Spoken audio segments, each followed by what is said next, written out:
बागेश्वर धाम सरकार आचार्य धीरेन्द्र कृष्ण शास्त्री ने कहा कि मैं मोहम्मद से प्रेम करता हूँ में कुछ भी गलत नहीं है। मैं महादेव से प्रेम करता हूँ में भी कुछ गलत नहीं होना चाहिए, लेकिन अगर आप सर तन से जुता के नारे लगाएंगे तो ना तो कानून और ना ही हिंदू आपको बख्शेंगे। कोई बुराई नहीं, आई लव मोहम्मद में, आई लव महादेव में भी बुराई नहीं होनी चाहिए, पर यदि आप सर तन से जुदा कर नारा दोगे तो न कानून छोड़ेगा न इस देश के हिंदू छोड़ेंगे।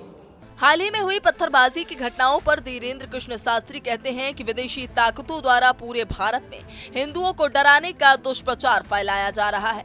होली, दुर्गा प्रतिमा और राम जुलूस पर पथराव हिंदुओं को डराने की यह सबसे बड़ी प्रायोजित साजिश है।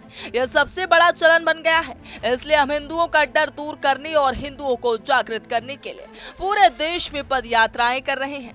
हिंदुओं, अब तुम माला और भाला अपने साथ रखो। भारत में हिंदुओं को डराने धमकाने का प्रोपोगंडा विदेशी ताकतों के द्वारा पोषित करके चलाया जा रहा, चाहे वो बिलासपुर में शिवलिंग के ऊपर किया गया कुकृत्य हो, उसमें एक पकड़ा भी गया है, शायद इस्लाम धर्म का कोई व्यक्ति, मजहब का व्यक्ति था, वो पकड़ा गया है। ये सबसे बड़ा प्रायोजित तरीके से हिंदुओं को डराने का षड्यंत्र है।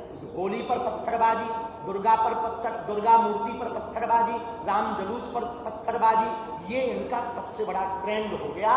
इसी के लिए तो हम हिंदुओं के डर को मिटाने के लिए पूरे देश भर में पदयात्राएं कर रहे हैं। अगर कोई अपनी मर्जी से ऐसा करता है तो उसका मामला है। बलपूर्वक, षड्यंत्र पूर्वक, छल कपट से या अंधविश्वास फैलाकर धर्मांतरण कराना घोर पाप है।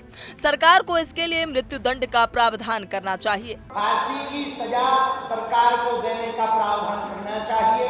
संविधान अनुसार किसी को भी बलात् रूप से लोभ लालच के रूप दे करके धर्मांतरण करवाने का कोई अधिकार नहीं है। स्वेच्छानुसार कोई कर ले तो वो अपने प्रेम की बात है। बलात् रूप से षड्यंत्र करके, पाखंड दिखाकर, अंधविश्वास फैलाकर धर्मांतरण करवाना पाप है, महापाप है। इसके खिलाफ सरकार को फांसी का प्रावधान लाना चाहिए। धीरेन्द्र कृष्ण शास्त्री कहते हैं कि मैं जल्द ही संभल जाऊंगा। देश का कोई कोना ऐसा नहीं होगा जहां मैं ना जाऊं।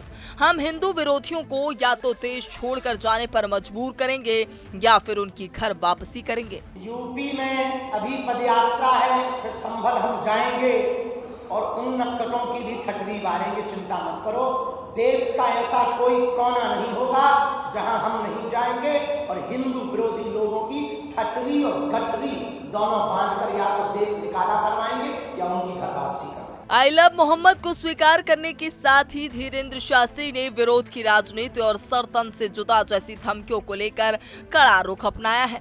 उन्होंने स्पष्ट शब्दों में कहा कि जो लोग सिर तन से जुदा करने की धमकी देते हैं वो कभी बर्दाश्त नहीं किया जाएगा। Bureau report, TV 100। Bageshwar Dham के पीठाधीश्वर धीरेन्द्र कृष्ण शास्त्री ने हालिया बयान में कहा कि मैं मोहम्मद से प्रेम करता हूं, स्वीकार्य है, पर सर तन से जुदा जैसी धमकियां बर्दाश्त नहीं की जाएंगी। उन्होंने पत्थरबाजी घटनाओं को विदेशी साजिश करार दिया और हिंदुओं को जागृत करने के लिए पदयात्राओं की बात कही। शास्त्री ने जबरन धर्मांतरण पर कठोर दंड, यहां तक कि मृत्यु दंड तक की मांग की है। उनके बयानों ने देश भर में एक नई बहस छेड़ दी है। कैमरामैन जतिंदर के साथ विवेक यादव, टीवी 100 न्यूज, नोएडा।